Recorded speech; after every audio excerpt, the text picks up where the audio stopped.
Okay, welcome students. Myself Dr. Anush Tyagi. I am your chemistry teacher बेटा. देखिए बेटा, आज हम क्रैश कोर्स नीट के लिए स्टार्ट करने जा रहे हैं. जैसा आपको पता है 26 जुलाई अभी डेट डिसाइड हुई है उसकी. तो बेटा हम पहले 11th का पोर्शन, अभी आपने 12th के एग्ज़ाम दिए हैं तो आपको लेटेस्ट 12th का आपने काफ़ी रिवीजन किया है, तो वहाँ पर आपकी पकड़ फिर भी ठीक है. मगर 11th के पोर्शन को काफ़ी लंबा टाइम हो गया, तब से आप उसको नहीं देख पाए हैं. तो पहले हम 11th के पोर्शन को स्टार्ट करते हैं. तो पहले हम स्टार्ट करने जा रहे हैं बेटा some basic concept of chemistry. देखिए, some basic concept of chemistry, इसमें आपने जब 11th में इसको स्टडी किया था, पहले मैटर और उसका क्लासिफिकेशन किया था, वो अब नहीं करेंगे, कोई इंपॉर्टेंट ऐसा नहीं है मैटर और उसका क्लासिफिकेशन. अब हम सबसे पहले यहाँ पर बात करते हैं, यहाँ पर सम बेसिक कंसेप्ट में significant figure.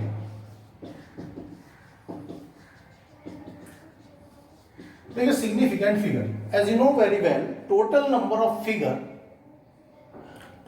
Of figure in a digit including last most digit whose value is uncertain, that is called significant figure.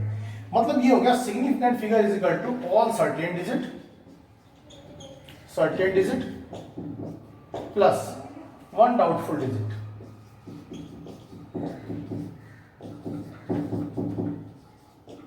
One doubtful digit, that is significant figure. अब देखिए सिग्निफिकेंट फिगर कैलकुलेट करने के लिए ruling क्या है.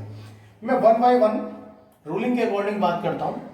All the non zero digit consider as significant. जैसे 1 2 3 में significant figure कितना हो गया, 3 सिग्निफिकेंट फिगर हो गया हमारे पास.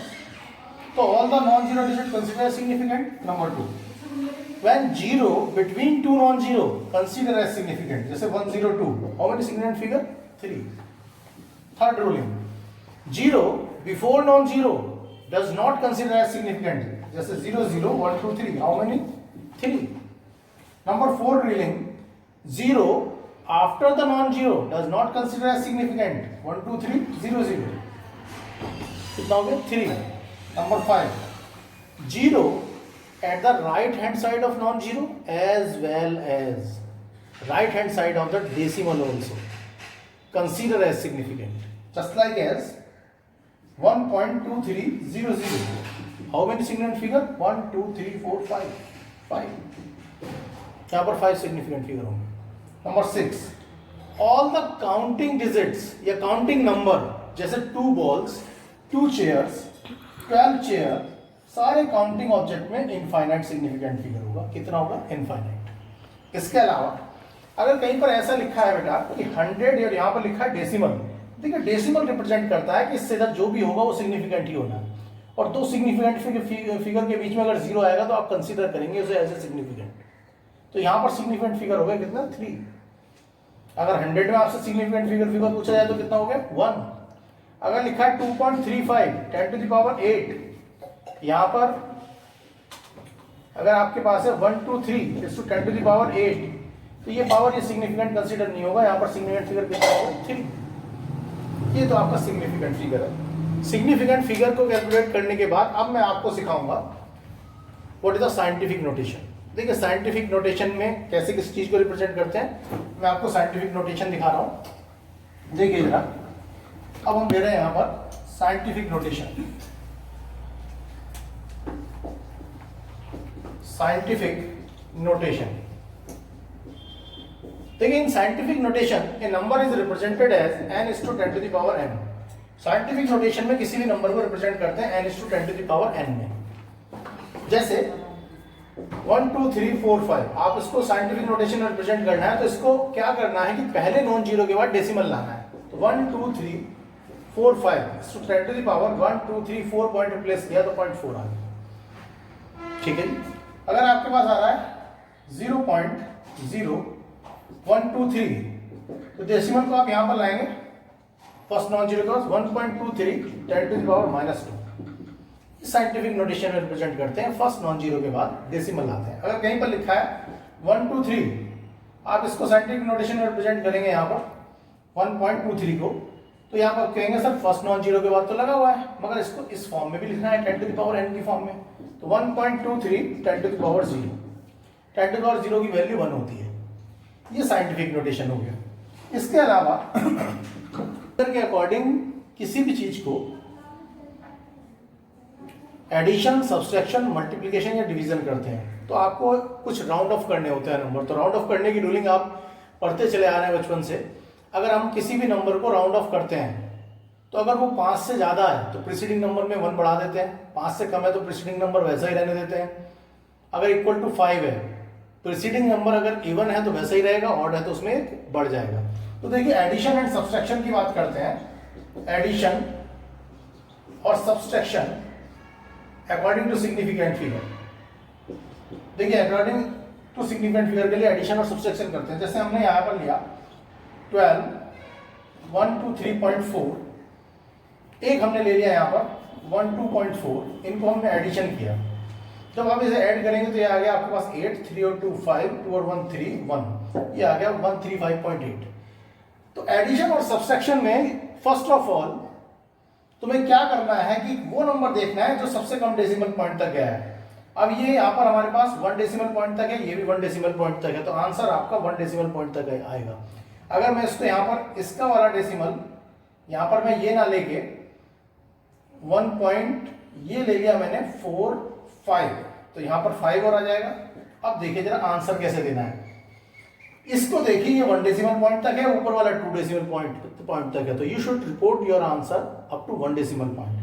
तो 1 डेसिमल पॉइंट तक आंसर लाने के लिए आपको यहाँ तक आंसर लाना है। और ये वाला नंबर कैसा है जिसको रिमूव करना है 5, तो इससे पहले वाला नंबर आपके पास कैसा है, इवन, आंसर यही रह जाएगा 135.8।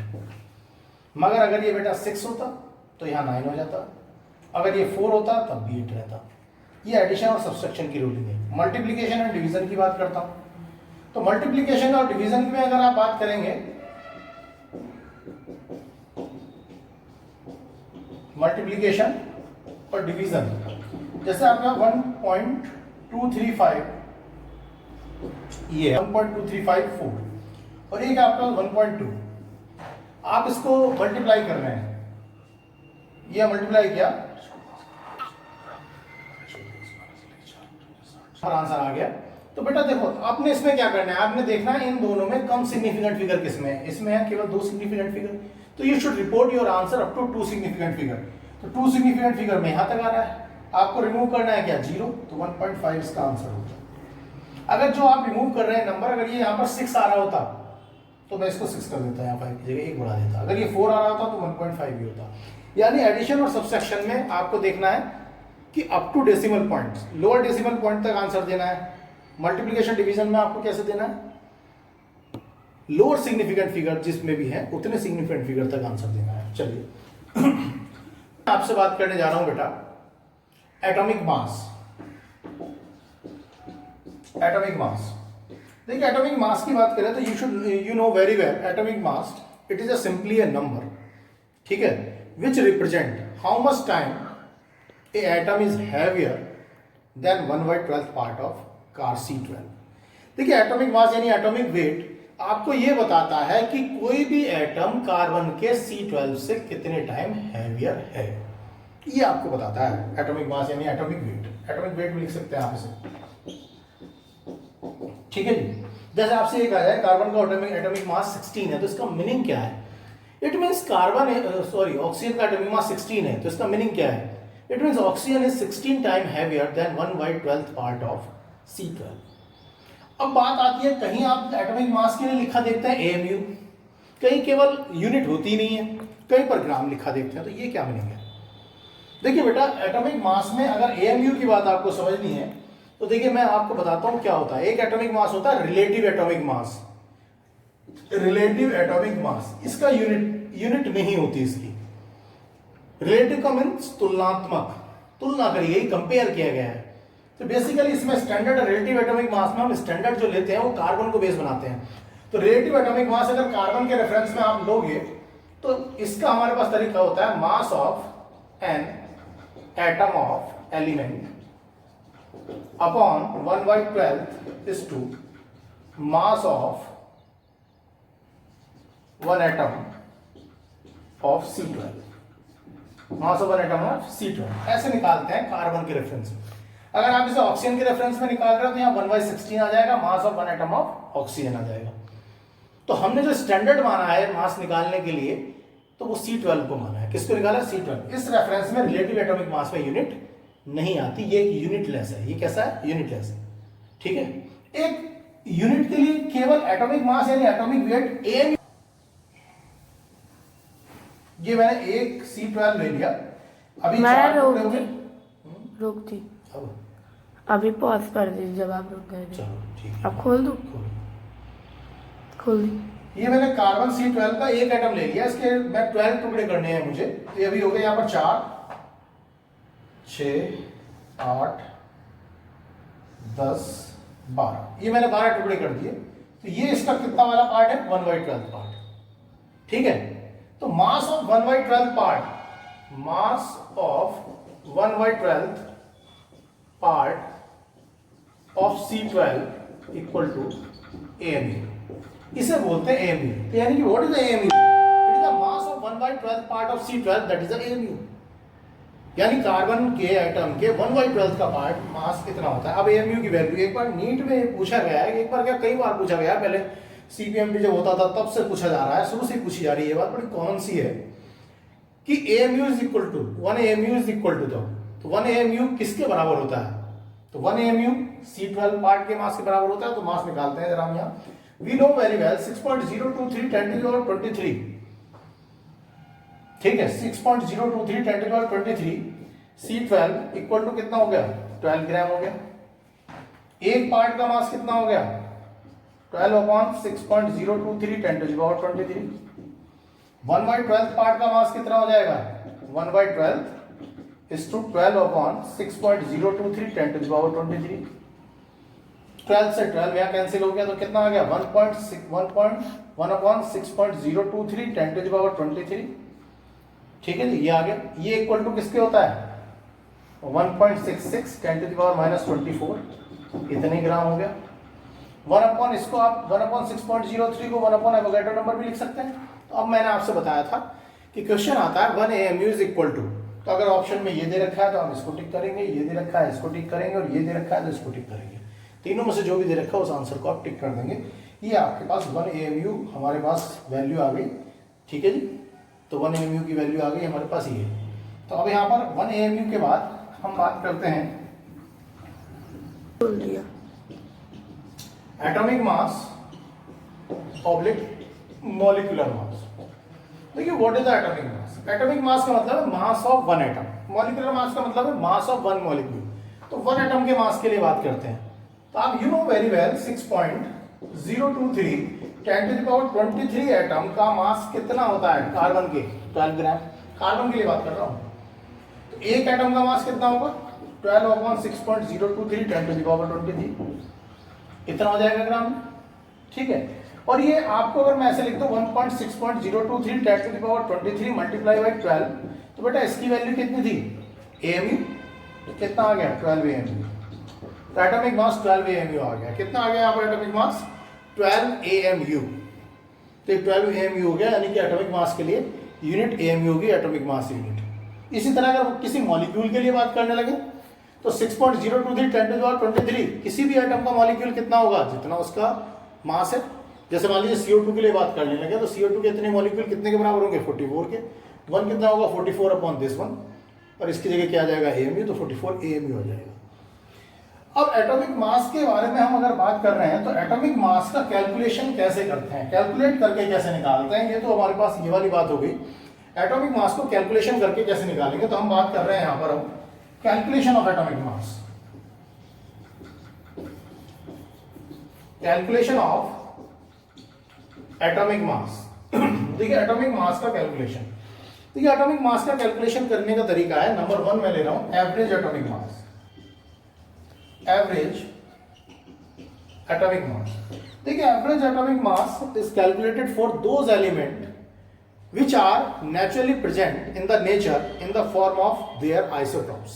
वो एलिमेंट जो नेचर में अपने आइसोटॉप्स की फॉर्म में प्रेजेंट हैं उनका हम एवरेज एटॉमिक मास निकालते हैं। जैसे यू नो वेरी वेल कि क्लोरीन नेचर में Cl35 और Cl37 की फॉर्म में अवेलेबल है, आइसोटॉप्स की फॉर्म में। नेचर में इसकी अवेंडेंस 75%, इसकी 25% है।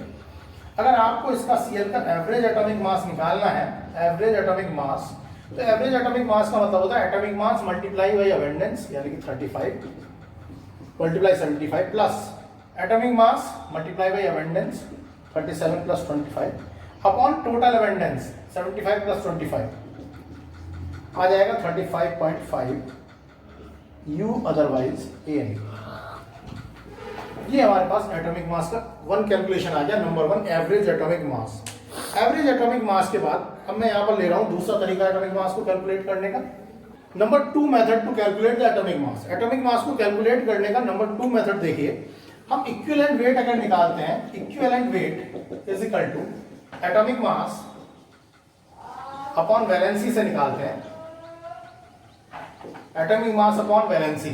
यहां से आप एटॉमिक मास ले सकते हैं, atomic mass is equal to equivalent weight, atomic mass is equal to equivalent weight multiply by valency. एक तरीका, नंबर 2 तरीका हमारे पास एटॉमिक मास निकालने का ये वाला हो गया। अब मैं नंबर 3 के बारे में बात करूंगा। Number 3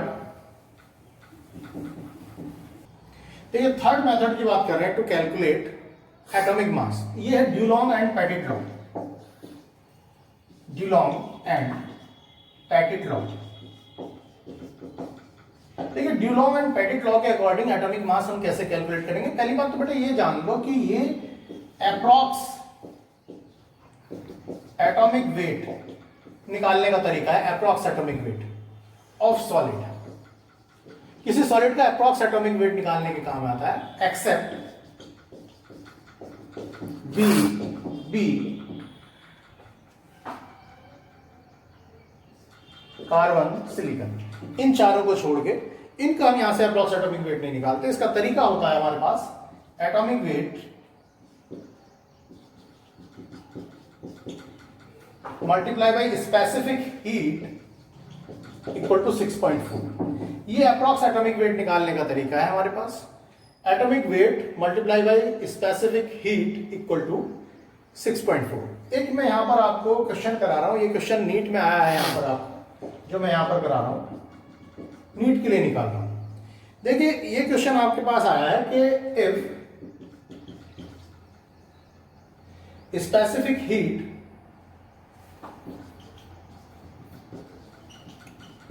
of an element, if specific heat of an element is equal to the 0.11 and equivalent weight, specific heat दी है and equivalent weight of element is equal to 18.61। specific heat भी दी है, कैलोरी पर ग्राम हो गई है, और equivalent weight दी है। अब इसके बाद आपको निकालना कैलकुलेट एग्जैक्ट एटॉमिक वेट। अब एग्जैक्ट एटॉमिक वेट आपको निकालना है। फिर से क्वेश्चन सुन लीजिए, नीट में आया, if specific heat of an element is this one, equivalent weight of element this one, calculate the exact atomic mass. तो देखिए, एग्जैक्ट एटॉमिक मास आपको निकालना है। तो एग्जैक्ट एटॉमिक मास की अगर मैं बात करूं, देखो यहां पर इसको मैं सॉल्व कर देता हूं। तो देखिए, ये क्वेश्चन है, if specific heat of an element is 0.11 and equivalent weight of element 18.61, calculate exact atomic wait. तो देखिए, एग्जैक्ट एटॉमिक वेट हमें निकालना है। तो एग्जैक्ट एटॉमिक वेट की अगर हम बात करें तो एग्जैक्ट एटॉमिक वेट निकालने का जो तरीका होता है वो तो एग्जैक्ट एटॉमिक वेट अगर आपको निकालना है तो कैसे निकलेगा। तो देखिए, एटॉमिक वेट निकालने का मैं आपको एक तरीका बता चुका हूं। एटॉमिक वेट निकालने के लिए equivalent weight is equal to होता है एटॉमिक वेट अपॉन वैलेंसी। तो एग्जैक्ट एटॉमिक वेट निकालने का तरीका हो गया equivalent weight is to valency. ये हमारे पास तरीका है, equivalent weight is to valency. अब यहां पर हमारे पास क्या है, इक्विवेलेंट वेट गिवन है, चाहे कितना इक्विवेलेंट वेट हमारे पास 18.61, मगर वैलेंसी हमारे पास नहीं है, वैलेंसी हमारे पास नहीं है। तो एटॉमिक वेट, देखिए इक्विवेलेंट वेट की अगर मैं बात करूं, equivalent weight is equal to atomic weight upon valency. Equivalent weight हमारे पास है, एटॉमिक वेट अगर हमें मिल जाए कहीं से तो इन दोनों का मल्टीप्लाई, यहां पर इसको डिवाइड करके वैलेंसी निकाल लेंगे। तो एप्रॉक्स एटॉमिक वेट का हम यहां पर फॉर्मूला लगाएंगे, यानी कि हम यहां लगाएंगे atomic weight approx multiply by specific heat is equal to 6.4। Approx atomic weight specific heat is equal to 6.4। तो यहां से अप्रॉक्स एटॉमिक वेट आप यहां से निकाल लेंगे। स्पेसिफिक हीट आपको गिवन है, कितनी गिवन है स्पेसिफिक हीट आपके पास? 6.4। एटॉमिक वेट और स्पेसिफिक हीट आपके पास गिवन है 0.11। 0.11 आपके पास गिवन है स्पेसिफिक हीट 6.4 ये रहा। तो atomic weight is equal to आप यहां से निकाल लेंगे, atomic weight is equal to 6.4 upon 0.11। यहां से निकल के आ जाएगा आपका एटॉमिक वेट। वो एटॉमिक वेट को यहां पर पुट करेंगे आप, यहां से आप वैलेंसी निकाल के लाएंगे। जब यहां से वैलेंसी निकाल के लाएंगे तो ये वैलेंसी की वैल्यू 3 आ जाएगी। इस वैलेंसी को यहां पुट करेंगे आप, एग्जैक्ट एटॉमिक वेट आ जाएगा। एग्जैक्ट एटॉमिक वेट आ जाएगा। मैं आपको कर देता हूं पूरा सॉल्व। अब आप देखिए जरा यहां पर 6.4 अपॉन स्पेसिफिक हीट गिवन है 0.11, ये आ जाएगा आपके पास 58.1। यहां पर ये आ गया। जब यहां पर ये आ गया तो आपके पास हो गया equivalent weight is equal to atomic weight upon valency. तो वैलेंसी इज इक्वल टू कितना आ गया? Valency is equal to atomic weight upon equivalent weight. Atomic weight आ गया 58.1।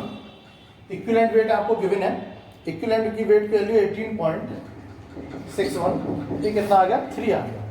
देखिए 3 आ गया आपके पास। अब आपको एटॉमिक वेट निकालना है। Atomic weight exact is equal to equivalent weight is to valency. Equivalent weight आपको गिवन है 18.61, वैलेंसी 3 आ गई। यहां से आप निकाल देंगे, ये आपका आंसर आ जाएगा। ठीक है जी। चलिए अब मैं नेक्स्ट मेथड बताता हूं। देखिए नंबर 4 में बता रहा हूं आपको वोलेटाइल क्लोराइड मेथड। ठीक है, वोलेटाइल क्लोराइड मेथड मैं आपको बता रहा हूं एटॉमिक मास निकालने के लिए। Volatile chloride method. देखिए volatile chloride method, you suppose that आपके पास कोई मेटल क्लोराइड है MClX, इसका आपको एटॉमिक मास निकालना है। इसका एटॉमिक मास निकालने के लिए तरीका, तो देखिए पहले मैं यहां पर निकालता हूं मॉलिक्यूलर मास।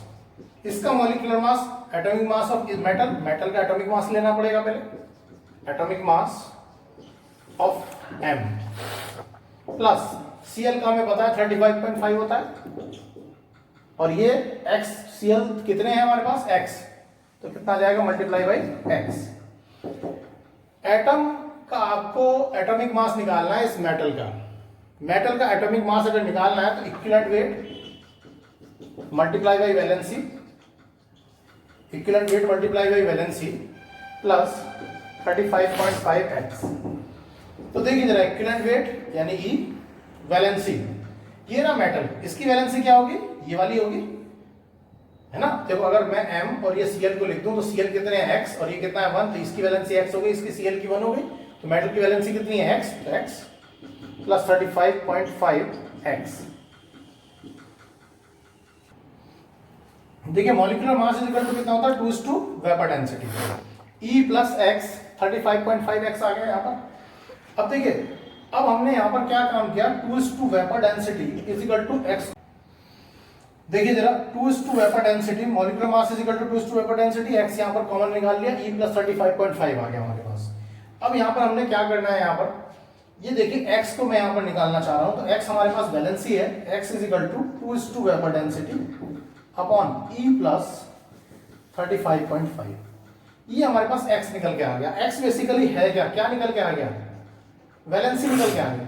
और जब आपके वैलेंसी निकल के आ गई और अब आपको निकालना है एटॉमिक मास, तो atomic mass is equal to equivalent weight is to valency.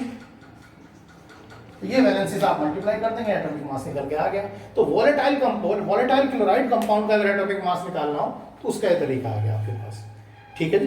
अब मैं आपको यहाँ पर न्यूमेरिकल करा रहा हूँ इस मेथड पे बेस्ड, जो नीट में आए हुए हैं। 2 न्यूमेरिकल में करवा रहा हूँ आपको। देखिए चलिए बेटा, आप देखिए हम आपको न्यूमेरिकल करवा रहे हैं। ये वाला क्वेश्चन है, तो ये नीट में आया है आपके पास। ये क्वेश्चन एम्स में आया है आपके पास। ठीक है, ये नीट में आया है। ये 3 क्वेश्चन मैं करा रहा हूँ। इन दो क्वेश्चन को कराने के पीछे मेरा आपका एक पर्पस और है कि एक कंसेप्ट ऐसा है कि जो हमें पढ़ाना है मगर एनसीईआरटी ने 11th क्लास में नहीं दिया। वो 2006 में जब एनसीईआरटी रिवाइज हुई थी तब वो एनसीईआरटी से हटा दिए गए हैं वो कंसेप्ट। देखिए जैसे मैं बता रहा हूँ, 111 gram of metal chloride when thermally decomposed 71 gram of chlorine evolve. If metal chloride is isomorphous, isomorphous word का मतलब होता है same valency. If metal chloride, metal की क्लोराइड की वैलेंसी isomorphous सेम है with MgCl2, MgCl2 के बराबर है यानी Mg के बराबर है यानी +2 है, then atomic weight of metal. तो एटॉमिक वेट निकालिए। देखिए एटॉमिक वेट मुझे निकालना है, मैं यहां पर सॉल्व करता हूं। आंसर नंबर 1, एटॉमिक वेट अगर मुझे निकालना है तो atomic weight is equal to मुझे चाहिए equivalent weight is to valency. तो वैलेंसी उसने कह दिया आइसोमॉर्फस है MgCl2 के, तो वैलेंसी कितनी होगी 2। तो जब तक मुझे इक्विवेलेंट वेट नहीं मिलेगा तब तक मैं नहीं निकाल पाऊंगा। इक्विवेलेंट वेट निकालना किसका है? Metal chloride. मेटल क्लोराइड का आप एसिड का इक्विवेलेंट वेट निकालना जानते हैं, बेस का ना जानते हैं, मेटल का जानते हैं, आयंस का जानते हैं। मेटल क्लोराइड के लिए स्पेशल फॉर्मूला है। तो ये देखिए equivalent wait of metal chloride, equivalent weight of metal chloride, equivalent weight of metal chloride का हमारे पास है wait of metal upon mass of chlorine evolve, mass of chlorine evolve multiply by 35.5। अब मैंने आपको कहा था कि मेरा स्पेशल पर्पस है इस क्वेश्चन को कराने के लिए, मैं आपको बता दूं, मुझे आपको इक्विवेलेंट वेट निकालना सिखाना है। ये तो मेटल क्लोराइड है, मेटल ऑक्साइड का भी सिखाना है मुझे आपको। डिस्प्लेसमेंट मेथड से जो रिएक्शन होती है, ठीक है, डिस्प्लेसमेंट मेथड का मुझे इक्विवेलेंट वेट निकालना है। अगर मैं आपको वैसे जनरली 11th की बात करूं तो 11th क्लास में कहीं भी इस चैप्टर में नहीं दिया। 2006 में जब एनसीईआरटी रिवाइज थी तब ये हटा दिया गया, मगर मुझे ये कराने का पर्पस आपको ये था कि यहाँ पर ये क्वेश्चन आया है तो ये हमें सीखना पड़ेगा। तो यानी जब मैं इक्विवेलेंट वेट आपको पढ़ाऊंगा तो आपको ये नहीं लगना चाहिए ये आउट ऑफ सिलेबस है। डेफिनेटली 11th के क्लास में इस फर्स्ट चैप्टर में ये नहीं है, मगर क्वेश्चन करने के लिए आपको इसकी जरूरत पड़ेगी, तो मैं अब आपको ये चीज पढ़ाऊंगा। तो अब देखिए यहां पर निकालना है वेट ऑफ मेटल, हमारे पास दिया हुआ है, कितना दिया हुआ है 111। क्लोरीन इवॉल्व उसने हमें दी हुई है, कितनी दी है chlorine evolve 71 gram, multiply by कितना हो जाएगा 35.5। जब आप इसको मल्टीप्लाई करेंगे तो ये आ जाएगा यहाँ पर 20। तो इक्विवेलेंट वेट मेटल का 20 आ गया, 20 यहाँ रख दीजिए, आंसर कितना आ गया आपका 40। सॉल्व हो गया ये आपका, ये आपका सॉल्व हो गया। अब मैं आपको इससे नेक्स्ट क्वेश्चन कराता हूं। देखिए बेटा वो आपका सेकंड क्वेश्चन है, एम्स में आया है, metal M form a compound which is isomorphous, isomorphous का मतलब है same valency, with MgSO4 7s2, Mg के बराबर यानी +2 होगी। If 0.638 gram metal displace 2.16 gram Ag from AgNO3 solution, then atomic weight of metal कितना होगा। देखिए अब मैंने कहा था आपको इस क्वेश्चन को भी करवाने का मेरा पर्पस है, आपको कोई मेटल है वो AgNO3 से रिएक्शन कर रहा है और Ag को डिस्प्लेस कर रहा है। ये मेटल कितना है, ये कितना है, उसने ये चीज बता दी कि कितना मेटल रिएक्शन कर रहा है। देखो मेटल की आइसोमॉर्फस है और मेटल कितना है 0.6538 ग्राम, और कितने Ag को डिस्प्लेस कर रहा है 2.6। मेटल कितना है आपके पास, मेटल है आपके पास 0.6538 ग्राम, और ये कितना डिस्प्लेस हो रहा है 2.16 ग्राम। एटॉमिक वेट निकालना है मेटल का। तो देखिए जरा, जब भी आप कोई रिएक्शन स्टोइचोमेट्रिक रिएक्शन होती है उसे आप जब भी सॉल्व करते हैं, उसे करने का एक रामबाण तरीका है। पूरी केमिस्ट्री में सारे रिएक्टेंट और प्रोडक्ट के ग्राम इक्विवेलेंट और मिली इक्विवेलेंट बराबर होते हैं, यानी लॉ ऑफ इक्विवेलेंस पढ़ना पड़ेगा। बड़ा ही रामबाण तरीका है सारे रिएक्शन पे बेस्ड क्वेश्चन करने का, मगर अनफॉर्चुनेटली लॉ ऑफ इक्विवेलेंस जैसी इंपॉर्टेंट चीज एनसीईआरटी से 2006 में हटा दी है इस चैप्टर में, मगर करना पड़ेगा, इसलिए मैंने आपको बताया। तो मैं आपको लॉ ऑफ इक्विवेलेंस पे बेस्ड क्वेश्चन कराऊंगा, वो मुझे पहले सिखाना पड़ेगा। अब आपको लॉ ऑफ इक्विवेलेंस क्या होता है, जब मैं आपको पढ़ाऊंगा तो आपको ये नहीं लगना चाहिए आउट ऑफ सिलेबस है। हाँ 11th क्लास के बोर्ड एग्जाम के हिसाब से आउट ऑफ सिलेबस है, यानी स्कूल एग्जाम के हिसाब से, मगर कॉम्पिटिशन के क्वेश्चन करने के लिए उसकी जरूरत पड़ेगी। तो लॉ ऑफ इक्विवेलेंस ये कहता है पूरी केमिस्ट्री में हर सब्सटेंस के आपके ग्राम इक्विवेलेंट या मिली इक्विवेलेंट बराबर होंगे। जैसे मान लीजिए मैं आपको एक एग्जांपल दे दूं कि A प्लस बी रिएक्शन कर रहे हैं, C प्लस डी बन रहा है। सपोज करो इसके ग्राम इक्विवेलेंट 6 हैं, इसके 2 हैं, अब इनके कितने बनेंगे? तो केमिस्ट्री ये कहती है कि जितने कम वाले हैं उसको लिमिटिंग रिएक्टेंट को पकड़ लो, जितने इसके हैं ये इतने इससे रिएक्शन करेंगे, इतने ये बनेंगे, इतने ये बनेंगे। यानी इसका 2 इसके 2 से रिएक्शन करेगा, इसके भी 2 ग्राम इक्विवेलेंट बनेंगे, इसके भी 2 बनेंगे। ठीक है, तो यहां मेटल इससे रिएक्शन कर रहा है, Ag के कितने ग्राम इक्विवेलेंट बनेंगे? तो जितने मेटल के रिएक्शन करेंगे इतने इसके बनेंगे, है ना। तो यानी कि लॉ ऑफ इक्विवेलेंस ये कहता है हमारे पास, ये मैं सिखाऊंगा आपको, कि मेटल का ग्राम इक्विवेलेंट और Ag के ग्राम इक्विवेलेंट बराबर होंगे। ग्राम इक्विवेलेंट क्या होता है? मास इन ग्राम अपॉन इक्विवेलेंट वेट, मास इन ग्राम अपॉन इक्विवेलेंट वेट, ये बराबर होंगे, ये दोनों चीजें बराबर होंगी। मास ग्राम में दे रखा है 0.6538 ग्राम अपॉन इक्विवेलेंट वेट, मेटल का निकालना है। क्यों निकाल रहे हैं मेटल का इक्विवेलेंट वेट? क्योंकि निकालना तो हमें एटॉमिक वेट है ना बेटा, atomic weight is equal to equivalent weight is to valency. Valency उसने बता दिया 2 है, mg के बराबर है। इक्विवेलेंट वेट निकालना है, ये निकालना है इक्विवेलेंट वेट E मेटल का, W दिया हुआ है इसका 2.16 सिल्वर का। सिल्वर का एटॉमिक वेट कितना होता है? जितना इसका एटॉमिक मास है, क्योंकि atomic mass upon valency, valency होती है सिल्वर की 1, ये आ गया। यहां से Em निकल आएगा, नहीं निकल आएगा बेटा? Em is equal to 0.6538 multiply 108 upon 2.16। जो भी Em निकल के आएगा उसकी वैल्यू यहां रखिएगा, मल्टीप्लाई करके आपका आंसर आ जाएगा। ये क्वेश्चन हो गया आपका, ठीक है। चलिए देखिए क्वेश्चन नंबर 3 है आपका, vapour density of A gas is 20 if ratio of Cp and Cv is 1.4 then atomic weight of the gas will be। NEET में आया बेटा क्वेश्चन, वेपर डेंसिटी दी हुई है, Cp Cv का रेशियो दिया हुआ है, आपको एटॉमिक वेट बताना है। देखो आपको याद रखनी पड़ेगी ये वाली बात आपको याद रखनी पड़ेगी। आंसर नंबर 3 सॉल्व कर रहा हूं कि फॉर मोनोएटॉमिक गैस के लिए Cp और Cv का रेशियो 1.6 होता है। डाई एटॉमिक गैस के लिए Cp और Cv का रेशियो 1.4 होता है। उसने आपको इस क्वेश्चन में Cp Cv का रेशियो 1.4 दे रखा है, इसका मतलब ये गैस डायटोमिक है। कैसी है? डायटोमिक। इस गैस का मॉलिक्यूलर मास निकालिए, molecular mass is equal to 2 vapour density. Vapour density उसने दे रखी है आपको 20, तो 2:20 इज इक्वल टू कितना आ गया? 40। तो इस गैस का मॉलिक्यूलर मास कितना है? 40। और ये गैस कैसी है? डायटोमिक। Cp Cv से पता लगा।